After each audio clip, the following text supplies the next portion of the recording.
क्या आपने कभी सोचा है कि जब आप बाजार में फफूंदनाशक दवा लेने जाते हैं तो दुकानदार के पास 100 रुपए से लेकर 5,000 रुपए तक की दवाइयां होती हैं।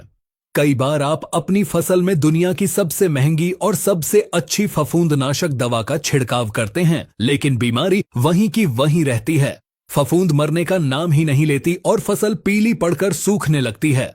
उस समय आप सोचते हैं कि शायद दुकानदार ने नकली दवा दे दी है या फिर मौसम खराब था, लेकिन असली कारण कुछ और ही है। सच तो यह है कि दवा एकदम असली थी, बस आपने गलत ग्रुप की दवा का चुनाव कर लिया था। अगर आप लगातार एक ही तरह की फफूंदनाशक दवा अपने खेत में डालते रहेंगे तो फफूंद उस दवा को पहचान लेती है और वह दवा फफूंद पर अपना असर दिखाना बंद कर देती है। इसके बाद आप चाहे कितना भी गहरा छिड़काव कर लें, दवा का कोई फायदा नहीं होगा। इसके अलावा फफूंद किस अवस्था में है, इस बात पर निर्भर करता है कि आपको कौन से ग्रुप की दवा डालनी है। अगर आपने यह विज्ञान नहीं समझा तो आपका पैसा पानी में बह जाएगा। स्वागत है आप सभी का टेक्निकल एग्रीकल्चर यूट्यूब चैनल में। किसान भाइयों, आज हम फफूंदनाशक यानी फंगीसाइड क्लासिफिकेशन की एक ऐसी महा सीरीज शुरू कर रहे हैं जिसे पूरा समझने के बाद कोई भी दवा बेचने वाला आपको भ्रमित नहीं कर पाएगा। आप खुद अपनी फसल के डॉक्टर बनेंगे। यह इस सीरीज का पहला भाग है।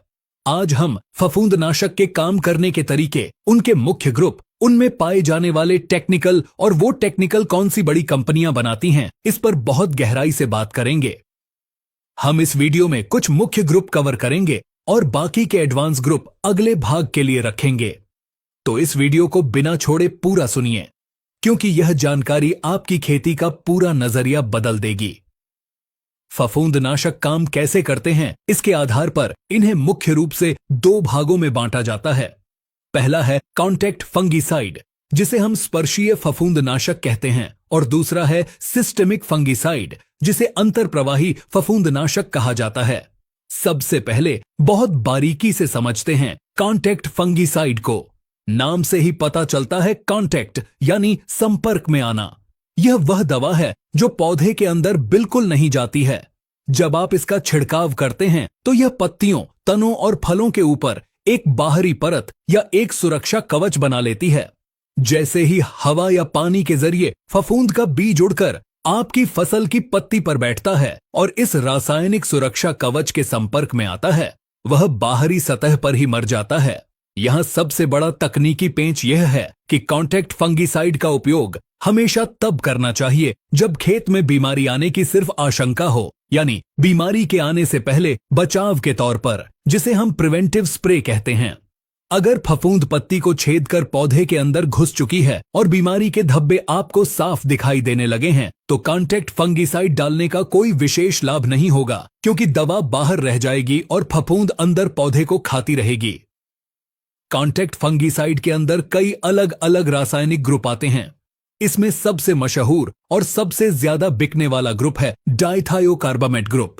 इस ग्रुप की सबसे बड़ी खासियत यह है कि फफूंद कभी भी इन दवाओं को पहचान कर इन पर हावी नहीं हो पाती।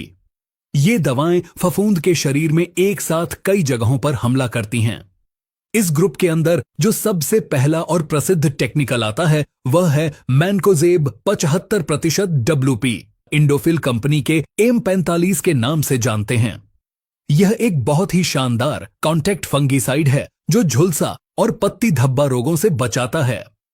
इसी डाइथायोकार्बामेट ग्रुप के अंदर एक और बहुत बेहतरीन टेक्निकल आता है जिसका नाम है प्रोपिनेब 70% WP। यह आपको बायर कंपनी के एंट्राकोल के नाम से बाजार में मिलता है। इसकी खासियत यह है कि इसमें जिंक मौजूद होता है। जब आप इसका छिड़काव करते हैं तो यह फफूंद को तो रोकता ही है, साथ ही फसल में एक शानदार हरापन भी लाता है। कॉन्टैक्ट फंगीसाइड में एक और बहुत पुराना लेकिन बेहद ताकतवर ग्रुप है जिसे हम कॉपर ग्रुप कहते हैं। इसके अंदर कॉपर ऑक्सीक्लोराइड 50% WP आता है, जो टाटा कंपनी के ब्लाइटॉक्स के नाम से बहुत मशहूर है। यह नीले रंग का पाउडर होता है। यह फफूंद के साथ साथ जीवाणु यानी बैक्टीरिया जनित रोगों को रोकने में भी बहुत कारगर है।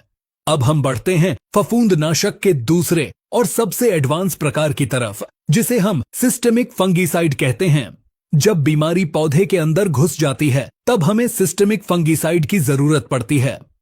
ये वो चालाक दवाएं हैं जो छिड़काव के कुछ ही घंटों बाद पत्ती के अंदर समा जाती हैं और पौधे के रस के साथ मिलकर जड़ों से लेकर नई निकलने वाली पत्तियों तक पूरे पौधे में फैल जाती हैं। अगर फफूंद पौधे के अंदर अपना घर बना चुकी है तो सिस्टेमिक दवा उसे अंदर से जाकर खोज कर मारती है।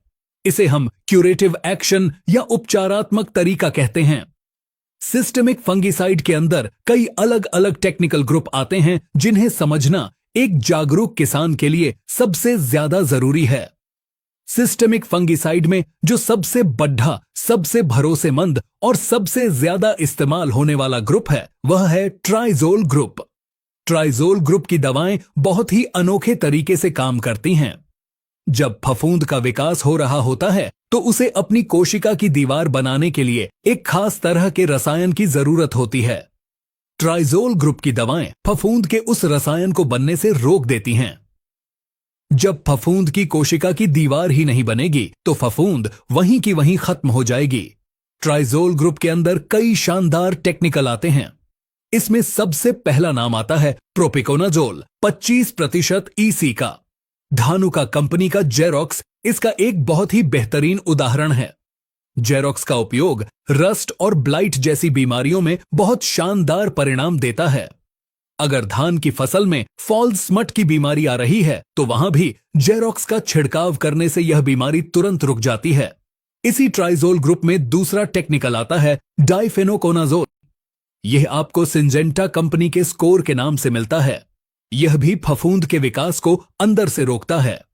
इसके अलावा टेबुकोनाजोल 25.9% ईसी भी ट्राइजोल ग्रुप का एक बहुत मजबूत हिस्सा है जो बायर कंपनी के फोलिकुर के नाम से बाजार में मिलता है। और इसी ग्रुप में हेक्साकोनाजोल 5% ईसी भी आता है जो टाटा कंपनी के कंटाफ के नाम से जाना जाता है।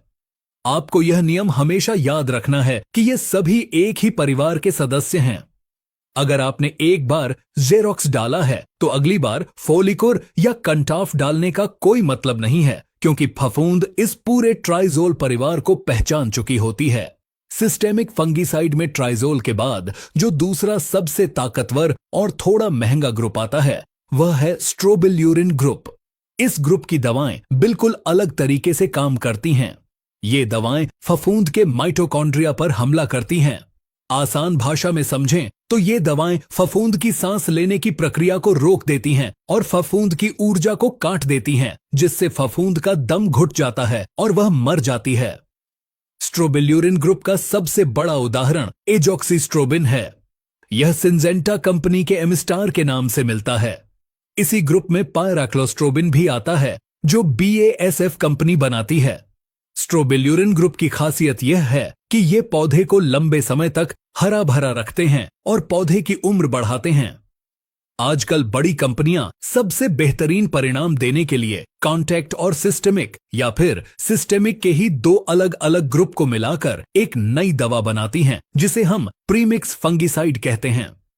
जब आप ट्राइजोल ग्रुप और स्ट्रोबिल्यूरिन ग्रुप को मिला देते हैं तो दवा की ताकत लगभग 100% बढ़ जाती है और फसल लंबे समय तक सुरक्षित रहती है। इसका सबसे बेहतरीन और सबसे ज्यादा बिकने वाला उदाहरण सिंजेंटा कंपनी का एमिस्टार टॉप है। एमिस्टार टॉप के अंदर जो टेक्निकल पाया जाता है वह एजॉक्सिस्ट्रोबिन प्लस डाइफेनोकोनाजोल है। इसमें एजॉक्सिस्ट्रोबिन फफूंद की सांस रोकता है और डाइफेनोकोनाजोल उसकी कोशिका को नष्ट करता है।